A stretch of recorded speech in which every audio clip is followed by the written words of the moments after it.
Salam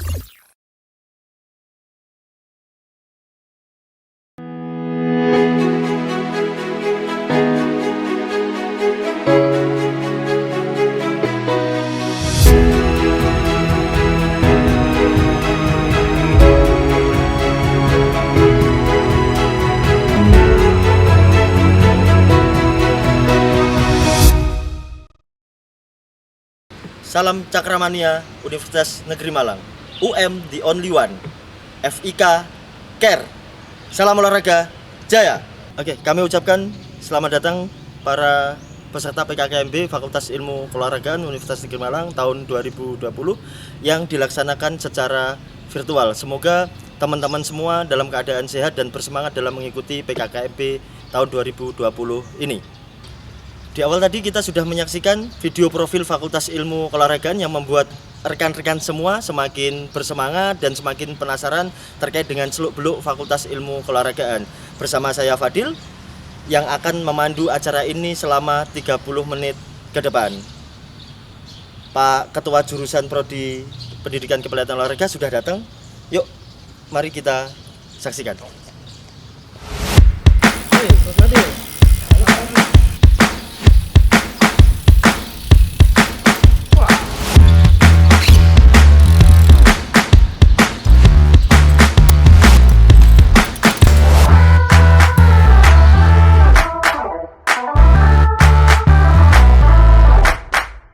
Oke, terima kasih Pak Priyatna selaku Ketua Jurusan Pendidikan Kepelatihan Olahraga diizinkan untuk ngobrol atau diskusi itu terkait dengan keprodian atau jurusan itu kan.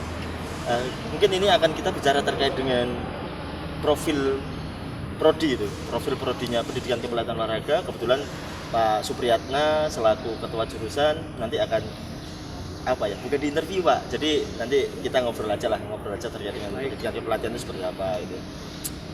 Pendidikan kepelatihan ini salah satu prodi baru di Fakultas Ilmu Keolahragaan gitu.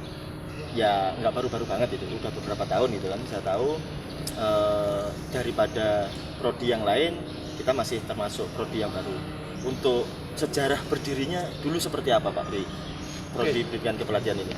Sesuai dengan SK Menteri Pendidikan Kebudayaan Republik Indonesia nomor 86/E/0/2012 tanggal 5 Maret 2012, program studi kepelatihan olahraga itu mulai diadakan di UM, sehingga pada semester gangsal 2012-2013 kita sudah mulai penerimaan mahasiswa baru untuk jurusan pendidikan kepelatihan olahraga untuk program S1. Jadi itu angkatan pertama 2012 Pak ya, itu setelah 4 tahun fakultas FIK berdiri gitu kan. Setelah fakultas FIK berdiri 4 tahun baru mengajukan prodi pendidikan kepelatihan itu. Berdirinya prodi pendidikan kepelatihan itu mulai tahun 2012 Pak ya. Jadi mulai dari tahun itu untuk status akreditasinya bagaimana? Berdasarkan SK Ban PT nomor 3881/SK/Ban PT/Atlet/S/2019, pendidikan kepelatihan olahraga UM dinyatakan terakreditasi. Berarti terakreditasi A itu mulai tahun 2019.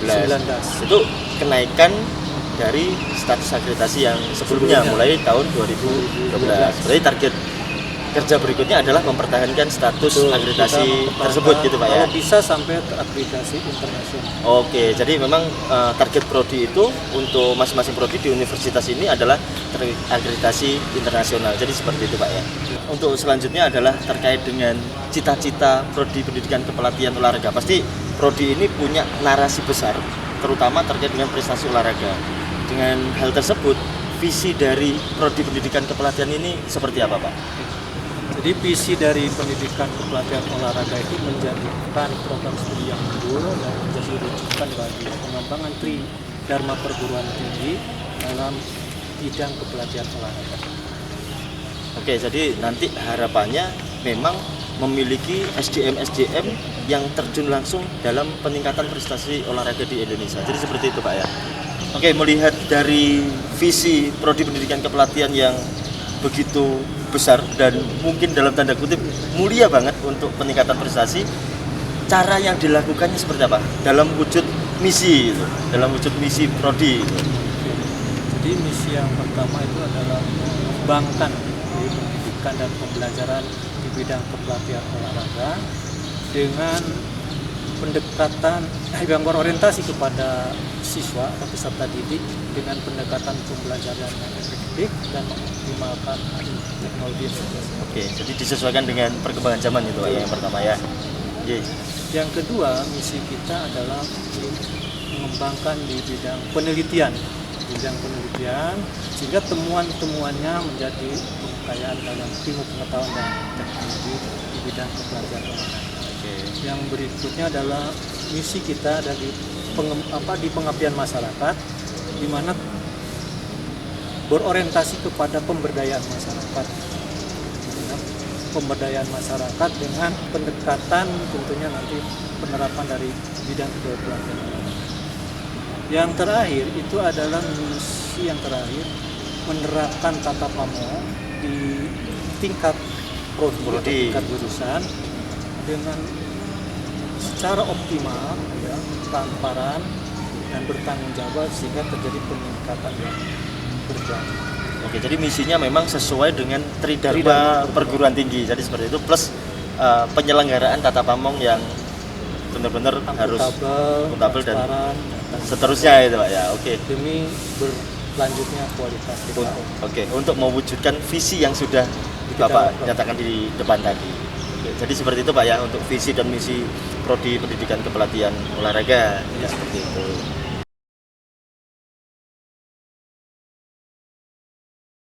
Oke, Pak Ketua Jurusan. Jadi tadi sudah dijelaskan mulai dari sejarah berdirinya prodi pendidikan kepelatihan, terus visi, misi, selanjutnya adalah profil lulusannya. Jadi kalau setingkat program studi pasti akan berorientasi pada lulusan, output dari program studi pendidikan kepelatihan olahraga tentunya itu.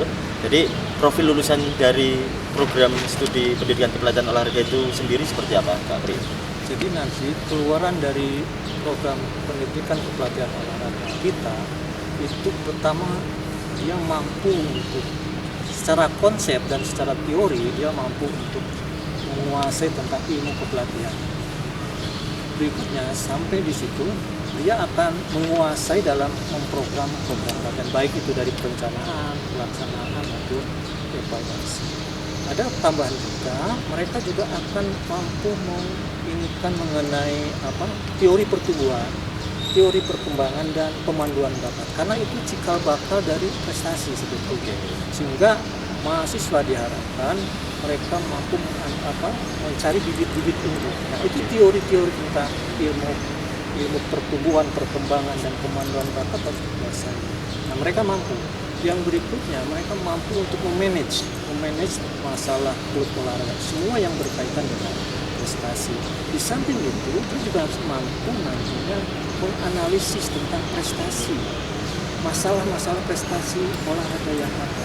Itu kemampuan yang kita miliki, termasuk juga adalah kemampuan dalam berwirausaha, terutama di bidang olahraga dan industri olahraga. Itu profil lulusan kita itu nanti seperti itu. Oke, jadi memang profil lulusan ini cakupannya sangat luas, mulai dari hulu sampai ke hilir di bidang dia bisa terjun di olahraga prestasi dunia pelatih, dia bisa terjun di dunia pendidikan, dia juga bisa terjun di dunia bisnis, entrepreneur gitu kan. Memang harus menyesuaikan dengan kondisi zaman saat ini. Sekarang. Jadi seperti itu Pak ya.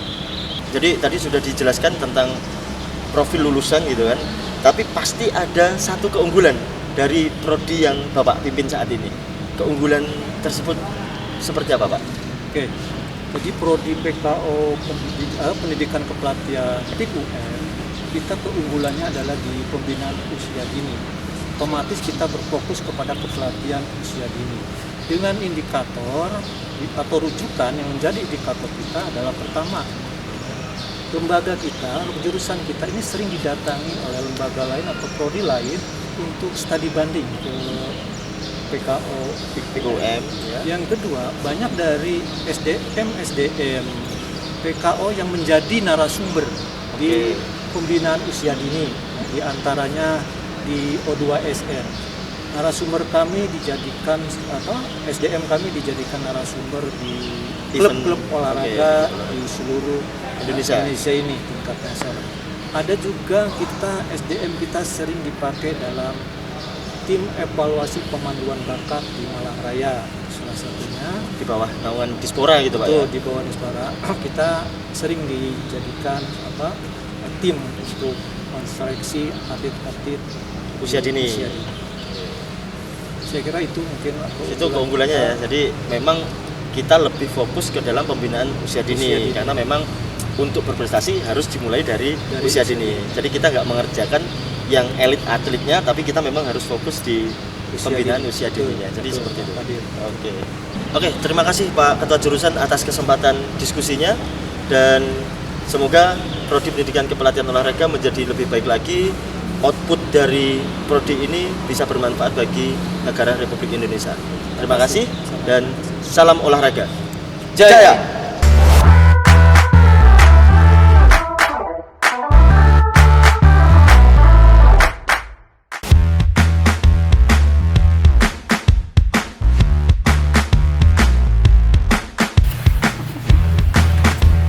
Oke, silakan Pak Fadil. Kita bincang-bincang sebentar. Oke, terima kasih Bu. Jadi terima kasih Bu Rini. Tadi udah diizinkan ngobrol. Terus tadi juga udah ketemu sama Pak Ketua Jurusan Kepelatihan. Ya. Kita sudah ngobrol banyak terkait dengan prodi kepelatihan, keunggulannya apa, profil lulusannya bagaimana. Terus sekarang saya ingin bertanya kepada Ibu selaku sekretaris jurusan, kurikulum untuk mencapai itu seperti apa? Ini agak akademis sedikit itu Bu. Jadi bagaimana nanti mempersiapkan mahasiswa prodi pendidikan kepelatihan olahraga itu menjadi sesuai dengan yang diinginkan gitu. Terima kasih Pak Fadil, berkaitan dengan profil juga yang sudah disampaikan oleh Ketua Jurusan.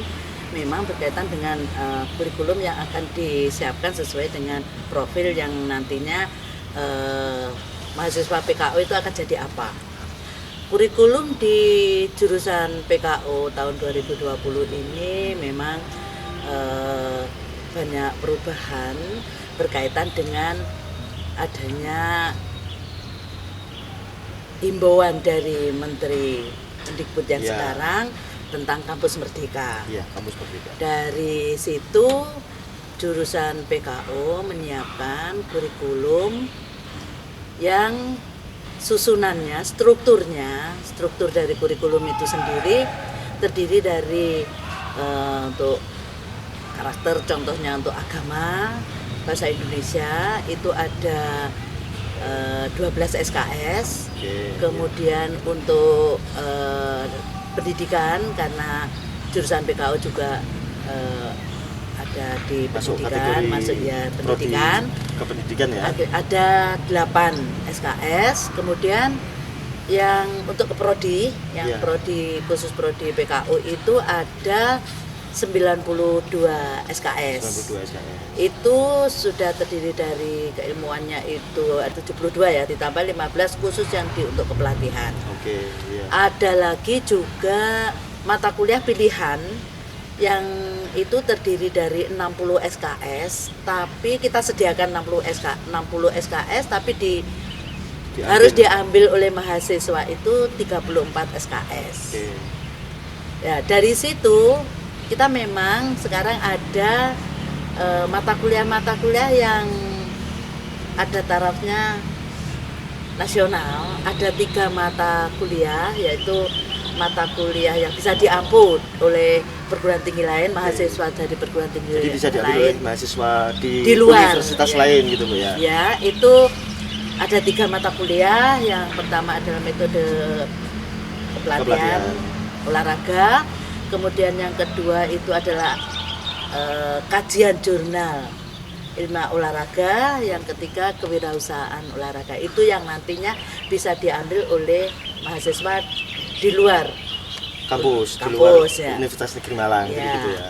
Tapi jurusan juga menyediakan yang bisa diambil oleh mahasiswa di lingkungan UM sendiri, di luar prodi PKO. Bisa satu fakultas, bisa juga di luar fakultas. Itu ada beberapa mata kuliah yang ditawarkan untuk bisa dipilih oleh di luar mahasiswa. Berarti itu implementasi dari Merdeka Merdeka Belajar Belajar, dan itu kampus Merdeka yang dicanangkan oleh Kementerian Pendidikan. Jadi seperti itu Bu ya. Oke, berarti nanti prodi pendidikan ini juga menyediakan berbagai mata kuliah yang bisa diampu ke teman-teman di prodi lain ataupun bahkan di universitas lain. Dan mahasiswa pendidikan kepelatihan ini juga boleh bisa juga ngambil dari mata kuliah prodi yang lain yang ada di dalam Universitas Negeri Malang maupun di luar Universitas Negeri Malang. Tetapi SKS tetap dibatasi. Jadi seperti itu. Oke, itu terkait dengan kurikulum. Terus yang berikutnya adalah bagaimana mengimplementasikan kurikulum tersebut itu di dalam proses pembelajaran, karena memang saat ini eranya sedikit berbeda gitu kan, apalagi pendidikan kepelatihan itu inputnya yang kemarin kami diskusi juga dengan Pak Ketua Jurusan, itu banyak juga atlet baik dari level daerah maupun level nasional. Itu bagaimana mengimplementasikan kurikulum itu, kendala-kendalanya kan pasti banyak tuh kalau atlet gitu kan. Itu bagaimana?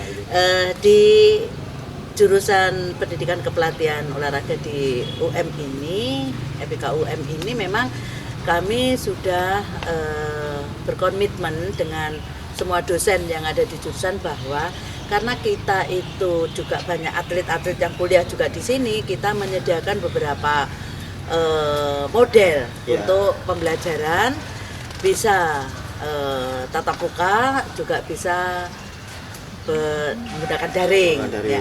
Nah, kita sekarang memang di UM ini semua jurusan harus mata kuliah itu melalui ada online, ada offline. Gitu. Tapi kalau saat ini pada saat pandemi pasti online semua. Ya, pasti online semua. Jadi itu yang kami sediakan, semua perangkat pembelajarannya yang ada dinamakan di Sipejar itu. Nah, ini seluruh dosen harus menggunakan Sipejar yang sudah dikembangkan di Universitas Negeri Malang. Jadi Sipejar itu adalah LMS-nya, Learning Management System-nya milik Universitas Negeri Malang. Jadi gitu ya. Jadi nggak ada kendala untuk atlet yang ingin kuliah itu, karena paradigma zaman dahulu kalau atlet kuliah ini harus kadang-kadang melepaskan atletnya karena kesulitan izin dan sebagainya. Tapi di PKU tidak seperti itu ya. Tidak. Jadi kita memberikan peluang pada mahasiswa yang berprestasi untuk tetap melaksanakan atau meningkatkan kompetensi di bidang prestasinya. Nah, kita yang di sini menyediakan implementasi untuk pencapaian kurikulum itu sesuai dengan kebutuhan para atlet itu. Jadi sama-sama bisa berjalan. Jadi prestasi non akademiknya juga tetap jalan. Ini tidak mengganggu proses perkuliahan dari mahasiswa tersebut.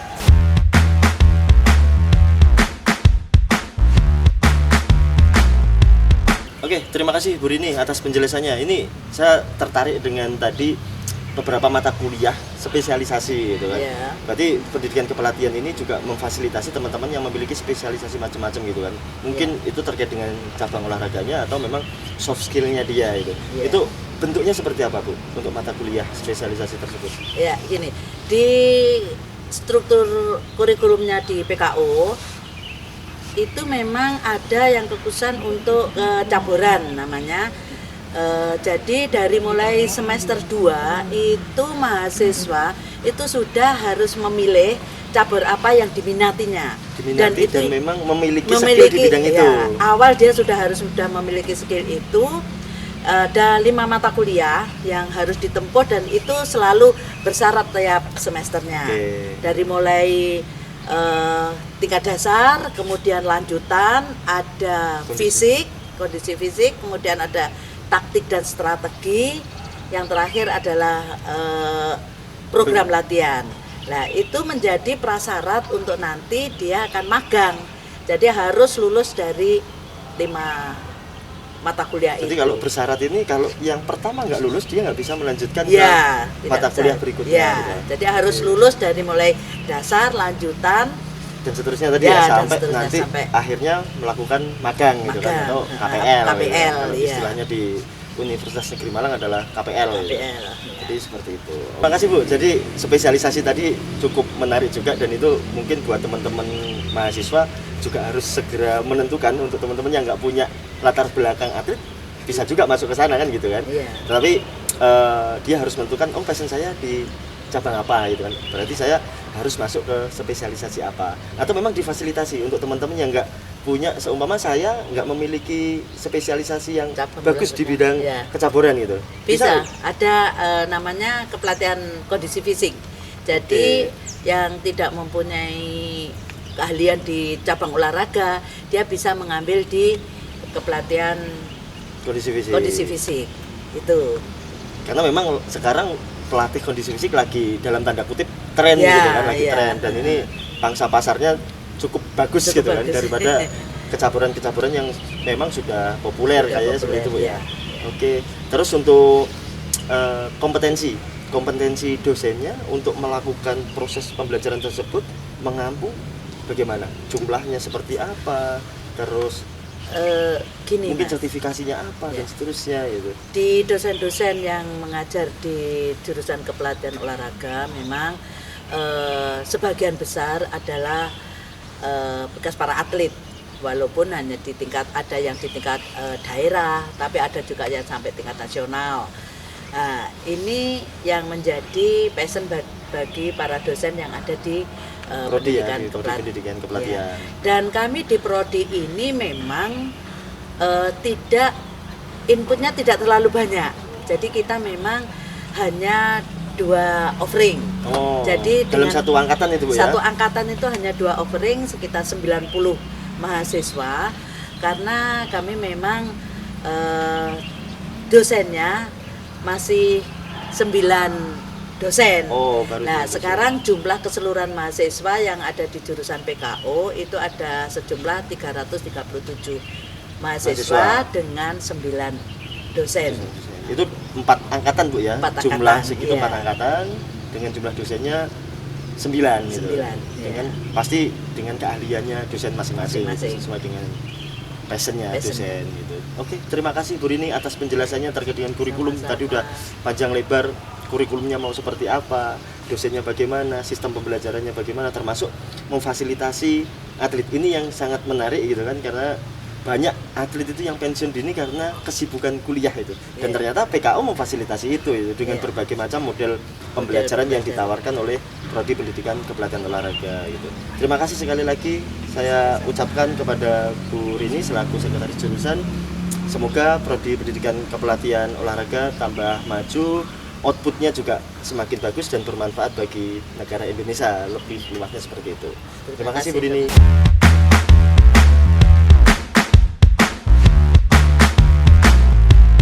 Kali ini kita lagi di depan Laboratorium Pendidikan Kepelatihan Olahraga. Kita mau berbincang sama ketuanya. Jadi ketuanya adalah beliaunya Pak Dr. Imam Haryati MKes gitu. Nanti kita di dalam mau ngobrol-ngobrol terkait dengan fasilitas yang dimiliki oleh Pendidikan Kepelatihan Olahraga, itu seperti apa, pemanfaatannya bagaimana, dan seterusnya. Kita mau ngobrol panjang lebar itu terkait dengan hal tersebut itu. Langsung aja kita masuk ya.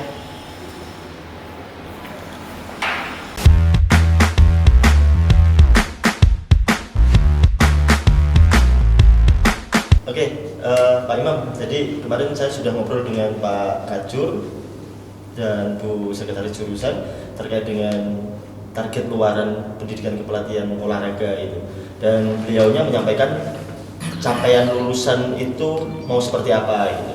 Dan sekarang saya ketemu dengan Pak Imam selaku Ketua Laboratorium Pendidikan Kepelatihan Olahraga yang membawai seluruh sarana dan prasarana yang dimiliki oleh jurusan Pendidikan Kepelatihan Olahraga.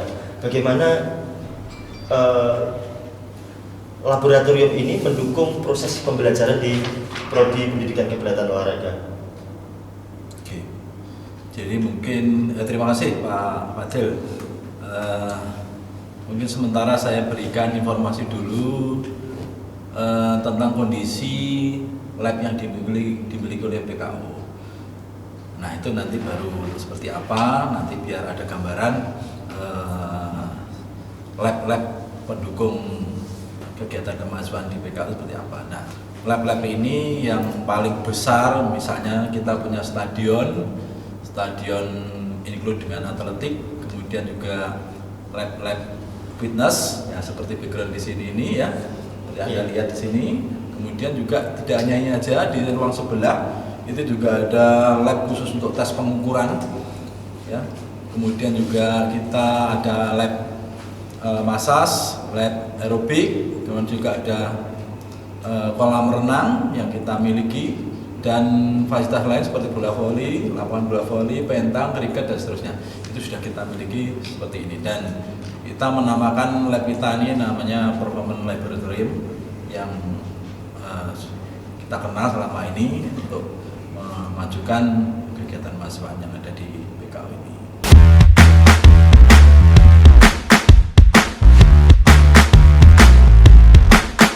Oke, jadi tadi sudah dijelaskan panjang lebar terkait dengan fasilitas yang dimiliki yang di bawah naungan lab pendidikan kepelatihan itu. Sebenarnya itu di luar pakemnya itu. Kalau yang selama ini lab itu yang dinamakan lab adalah laboratorium untuk teman-teman di MIPA dan seterusnya. Tapi tadi Pak Imam menjelaskan bahwa lapangan ini juga masuk kategori laboratorium itu dalam konteks kepelatihan olahraga itu. Terkait dengan hal tersebut, kegiatan mahasiswa yang diwadahi oleh laboratorium tersebut itu bentuknya seperti apa Pak Imam? Baik, tadi di depan sudah saya berikan gambaran kondisi lab yang dimiliki oleh PKO. Ya, sekarang bagaimana implementasinya untuk perkuliahan. Nah, jadi PKO ini adalah outputnya adalah pelatih yang utama. Outputnya pelatih. Nah, semua yang saya sebutkan tadi, prasarana yang saya sebutkan tadi, semuanya adalah mendukung untuk kepelatihan lulus. Masa PKO lulus jadi pelatih itu sudah dibekali dengan berbagai ilmuwan yang didukung oleh lab-lab yang sudah kami sediakan ini. Dan kebetulan tidak hanya pembelajaran di kelas atau di lingkup UM, tetapi PKO sudah menjajaki di dunia luar.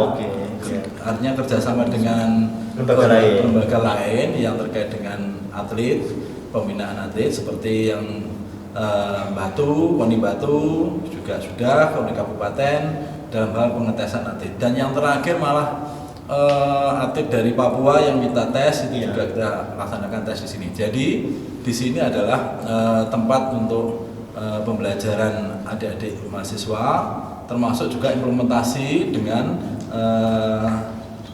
pihak luar yang bekerja sama dengan PKO.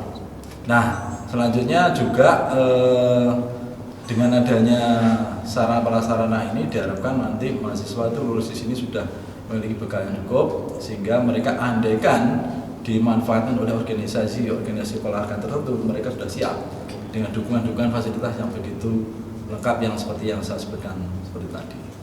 Pendidikan kepelatihan olahraga itu merupakan wadah mahasiswa untuk menjadi pelatih. Itu sebenarnya dalam konteks makna harfiahnya seperti itu.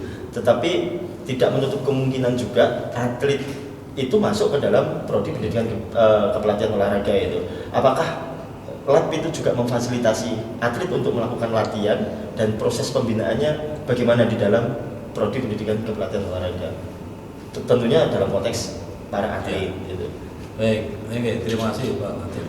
Jadi untuk proses pembinaan untuk menuju prestasi, karena kita jurusan pendidikan kepelatihan, tentu institusi mewadahi mahasiswa yang ingin masuk di PKO ini juga untuk berprestasi, tidak hanya untuk belajar akademik, tapi juga untuk berprestasi. Nah, keberadaan lab tadi yang saya katakan tadi, itu mahasiswa semuanya bebas memakai lab-lab yang ada di PKO ini, dengan aturan tertentu ya. Semuanya bebas digunakan. Semuanya itu untuk mendukung anak-anak atau mahasiswa, adik-adik mahasiswa untuk berprestasi, untuk menunjang prestasi. Nah, mahasiswa yang masuk biasanya beberapa yang sudah memiliki bekal dari klub misalnya, dari klubnya itu masuk, mereka sudah punya prestasi, itu ditingkatkan di sini. Dan yang terpenting lagi bahwa mahasiswa yang prestasi di sini juga diberikan penghargaan yang begitu luar biasa dengan berbagai macam beasiswa dengan skema yang bermacam-macam. Nah, terus di sisi lain saya sampaikan bahwa adik-adik mahasiswa kita juga banyak yang sudah berprestasi, Pak Fadil. Jadi ada yang mulai internasional, nasional, iya. provinsi, apalagi untuk kabupaten seperti Porprov Porprov gitu ya. itu sangat Porprov. banyak sekali. Nah, internasional ada juga. Jadi ada cabang renang, ada cabang panahan, ada cabang silat, karate, terus kemudian juga cabang atletik, juga semua sudah meraih tingkat internasional, nasional, dan sekarang beberapa yang ada di Puslada yang Di KONI ya? PON ya, di bawah KONI Jawa Timur. Apalagi yang Porprov, apalagi sudah musim Porprov, nanti ada penundaan Porprov, itu para mahasiswa sudah mempersiapkan diri, baik mempersiapkan diri klubnya dan juga bisa diwadahi mempersiapkan di PKO dengan fasilitas yang kita siapkan, termasuk pengetesannya, termasuk peningkatan kondisi fisik seperti yang kita siapkan seperti ini. Termasuk difasilitasi dalam bidang akademiknya ya. Jadi Akademik proses juga, pembelajarannya nanti mau dibuat seperti apa menyesuaikan dengan kondisi atlet yang sedang bertanding gitu.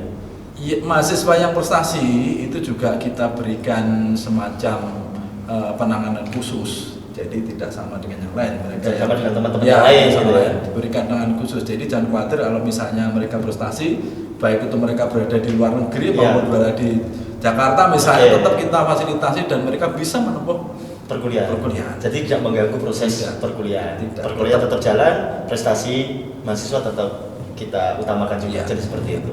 Oke, terima kasih Pak Imam atas penjelasannya panjang lebar terkait dengan fasilitas yang dimiliki Prodi Pendidikan Kepelatihan Olahraga, bagaimana memanfaatkannya, dan ini semoga bermanfaat untuk teman-teman mahasiswa di Prodi Pendidikan. Bahkan untuk teman-teman yang ingin melanjutkan karirnya di bidang kepelatihan yang masih SMA dan yang sederajat mau melanjutkan di pendidikan kepelatihan olahraga, tadi sudah dijelaskan sama Pak Imam bagaimana peningkatan, terutama tadi yang dijelaskan adalah peningkatan soft skill-nya itu. Peningkatan soft skill ternyata di Prodi Pendidikan Kepelatihan ini sangat difasilitasi banget gitu. Dan nanti bisa langsung dibuktikan dengan digabung dengan lab kepelatihan olahraga. Terima kasih dan selamat bergabung. Salam olahraga jaya.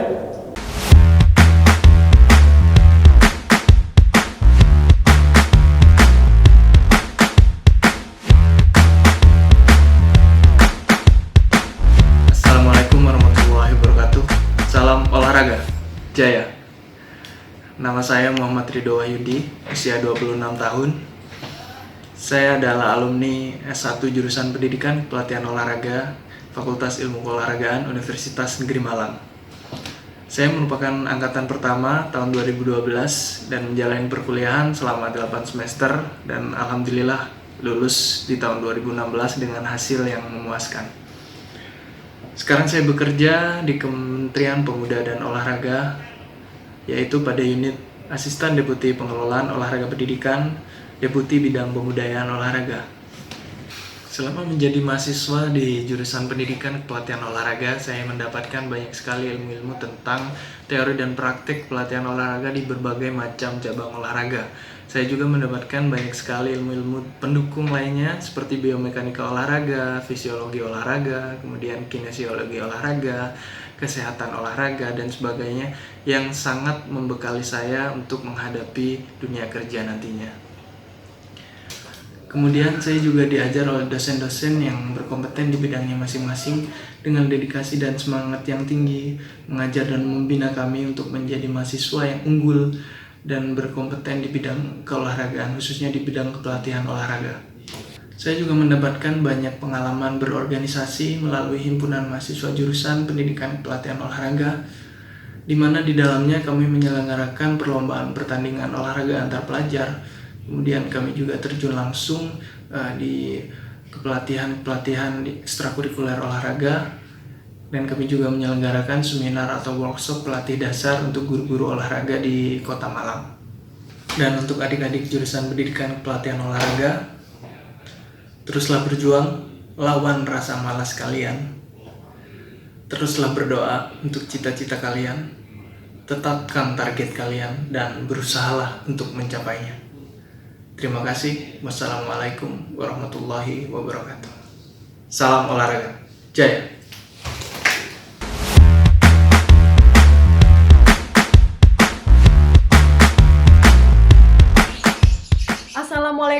warahmatullahi wabarakatuh. Perkenalkan, nama saya Rahmita Salsabila. Asal saya dari Pandaan, Kabupaten Pasuruan.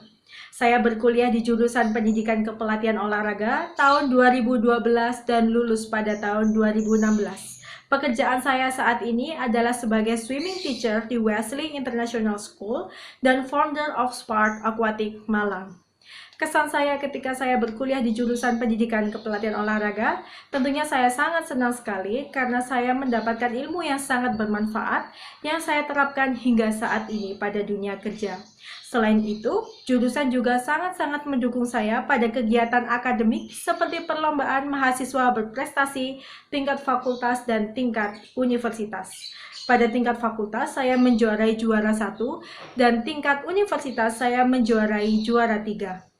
Selain itu, jurusan juga mendukung saya pada kegiatan non-akademik seperti perlombaan renang Pomda dan Pomnas 3 kali berturut-turut. Juga saya mengikuti kegiatan Duta Kampus Universitas Negeri Malang pada tahun 2016 hingga saat ini. Pesan saya untuk adik-adik maba, jadilah mahasiswa yang berkarakter, cerdas, dan mandiri. Salam olahraga, jaya!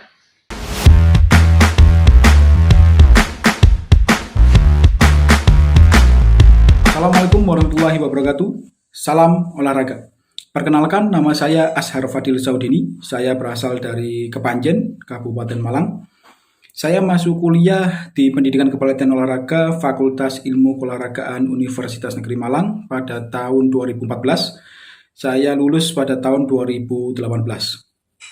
Sekarang saya bekerja sebagai owner di salah satu usaha t-shirt yang ada di Malang. Kesan-kesan pada waktu kuliah yaitu memiliki relasi yang baru, memiliki teman yang baru, di tempat tugas yang lumayan banyak, bisa belajar dibimbing oleh dosen-dosen yang expert pada bidangnya. Lalu pesan saya untuk adik-adik maba, kuliah bukan cuma bagaimana kamu mendapatkan nilai yang bagus di kelas, tapi kuliah manfaatkan untuk membangun relasi yang banyak, menemukan jati diri, membangun pola pikir yang mampu menilai dari banyak sudut pandang. Manfaatkan organisasi yang ada di kampus, bisa intrakampus, bisa ekstra kampus, HMJ, BEM, UKM, atau yang lainnya, untuk membangun wawasanmu yang lebih baik. Mungkin itu yang bisa sedikit saya sampaikan, ada kurang lebihnya saya mohon maaf. Saya akhiri, Assalamualaikum warahmatullahi wabarakatuh.